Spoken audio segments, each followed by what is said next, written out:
What's up, guys? Jordan Patton here with another episode of Rippin' Fences. And today we're doing our post-race review of COTA.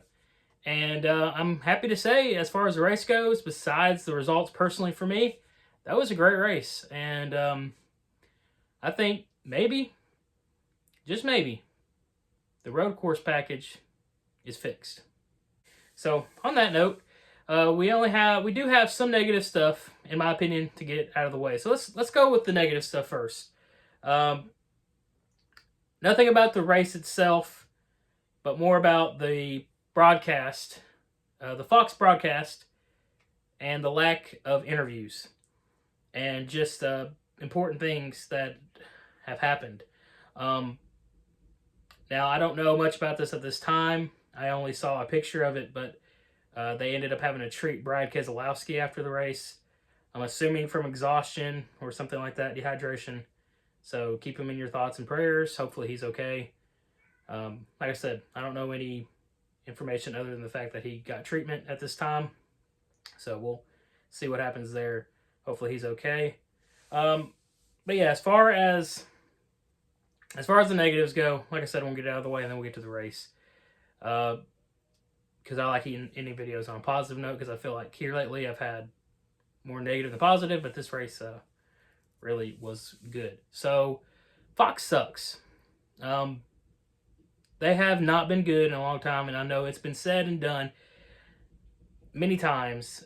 Please ignore that noise. That is my cat in the other room trying to dig her way out of her room, so I apologize for that. But yeah, so Fox, the announcers, you would think having two former drivers and Mike Joy would be a good in-depth broadcast on what's going on during the race. However, they just stumble over each other all the time. They don't have what I feel like is good chemistry at all. In the camera angles, I mean, they missed. There was a attempt at the lead at Kyle Busch at the end of the race, and the camera angle they had was behind the track. You couldn't see the cars, and they just stood on that camera angle, and I was so pissed because we couldn't see what's happening. I'm like, what's going on? Bad job. That's not the broadcast's fault, but that's definitely the crew's fault. The director, producer, they flopped on that. They needed to get a better camera view so you can see what the hell is going on. And then as far as post-race goes, I understand that you have other shows that you have to push out. I get that, but sports, I always believe, should have a more allotted time after. Because sports are more usually a priority for what comes out after. And everybody wants to see the reactions of the athletes, of the drivers. And they only interviewed the winner and the second place guy. But we had so many more stories. Chase Elliott, and I'm going to get more into the race, like I said. Chase Elliott finished fourth after literally running a whole stage almost half a lap down. And got up back to fourth without any strategy or anything like that. Just a pure fast car and skill at a road course. But we didn't get to hear what he had to say. We didn't have to hear what he said about Chastain.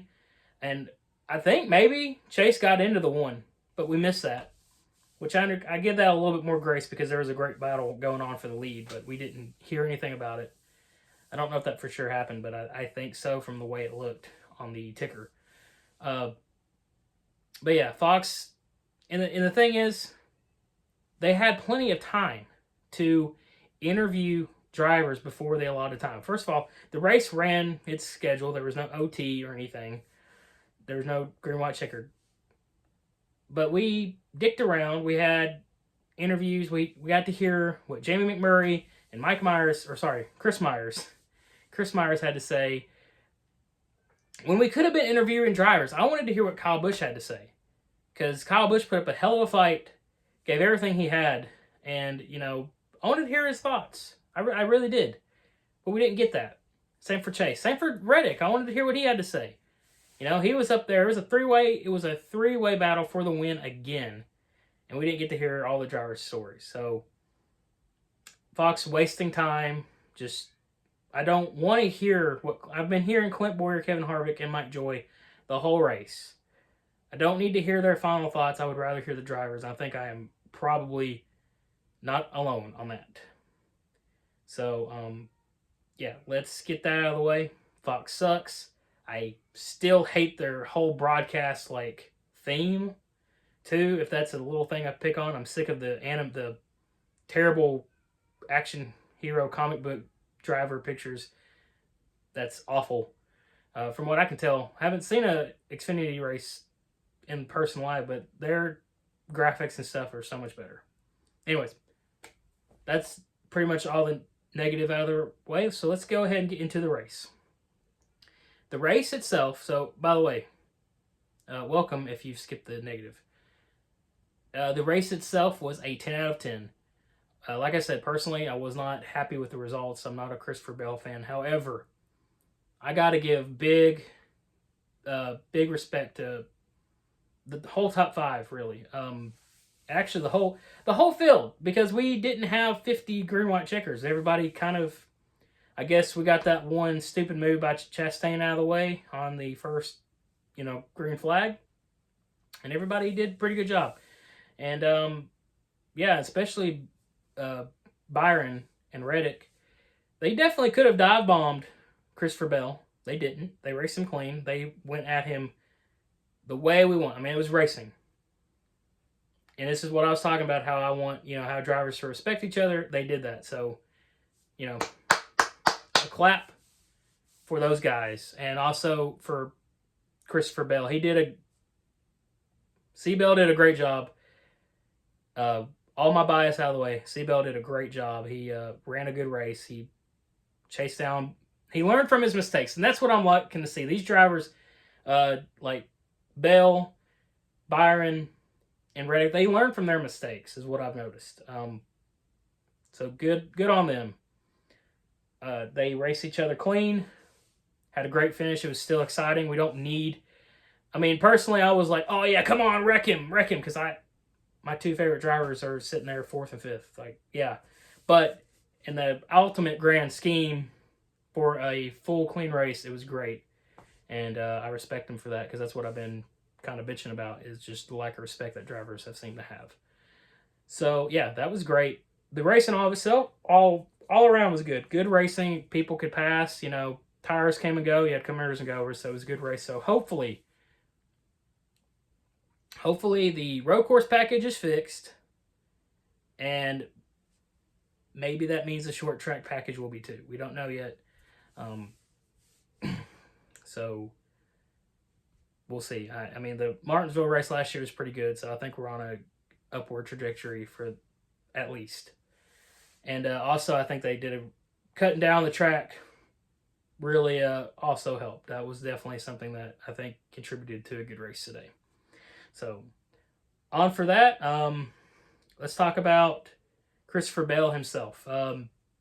So I have him as way too early in my predictions. I have Christopher Bell in the Champ 4. I don't like him, but he is showing a lot of promise. He's coming into his own. He's already won 2 of the first 3 races, and Byron's doing well too. I don't think I have Byron in my Champ 4, mainly because he had a great start last year and ended up not being in the Champ 4. So we'll see. That happens sometimes. That happened for Byron last year, so maybe it'll happen for Bell.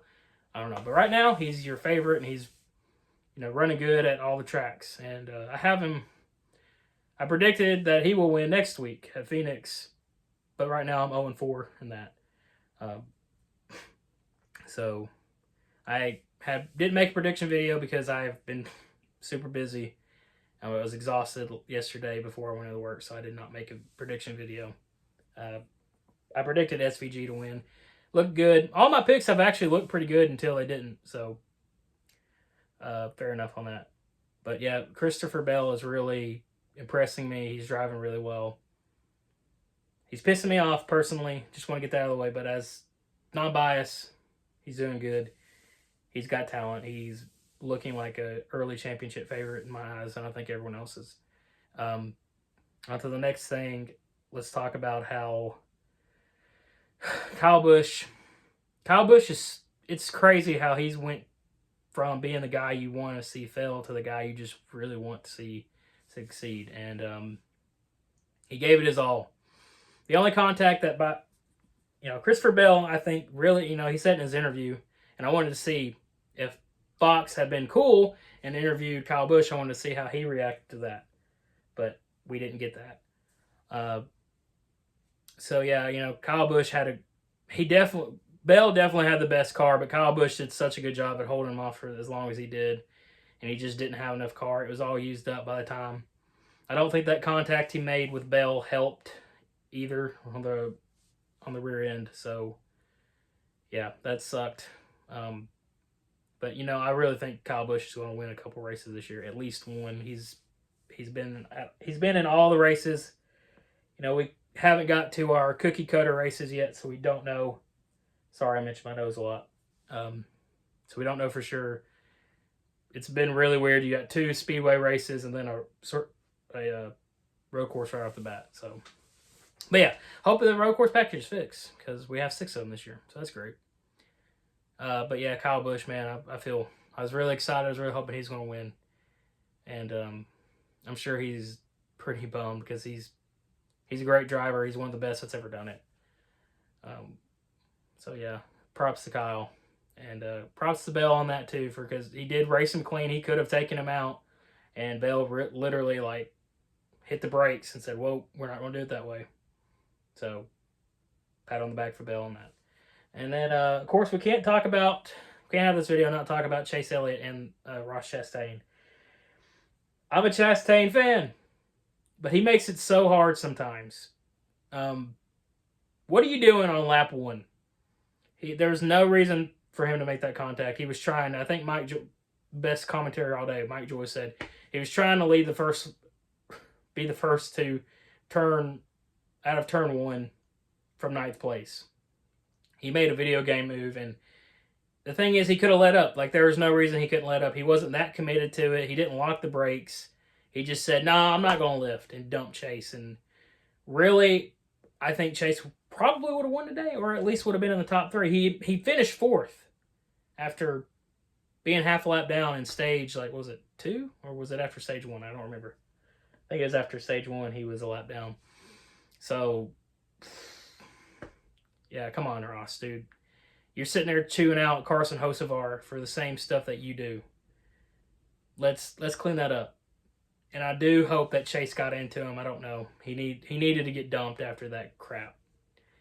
So, yeah, Chastain being Chastain, and I have a love-hate relationship. I love his aggressive mindset. I love being aggressive, but you can't be aggressive and then be stupid. It just doesn't work. But that is a topic that I went into my last video, so we're not going to spend too much time on that. One last thing I'd like to cover here. Connor Zilch, who won the Xfinity race yesterday, looked like he had a really good... he got caught up in that first restart, but he was making his way up. And then, of course, he got caught up in something not of his own doing. He just couldn't see. Looked like Suarez bunny hopped and couldn't control it, spun out. Nothing Connor Zilch could do but to just kind of go through a smoke cloud, which I think he probably would have been in the top 10 for sure, if not competing for the win at the end. So that sucks that he had his results don't reflect on his actual performance, because he was coming back up from being dead last as well. So that's good for him. Good to see Red Bull cars back out there too. But yeah, that's pretty much it. That's all I have to cover. Like I said, I'm sorry I did not get out a prediction video. I've had a really long week. I'm still trying to adjust my work schedule. And I had a couple diecast reviews that took priority over that too. So yeah, but that's pretty much all I have to say. It was great. I enjoyed it. I'm looking forward to the other road courses. I'm hoping to God that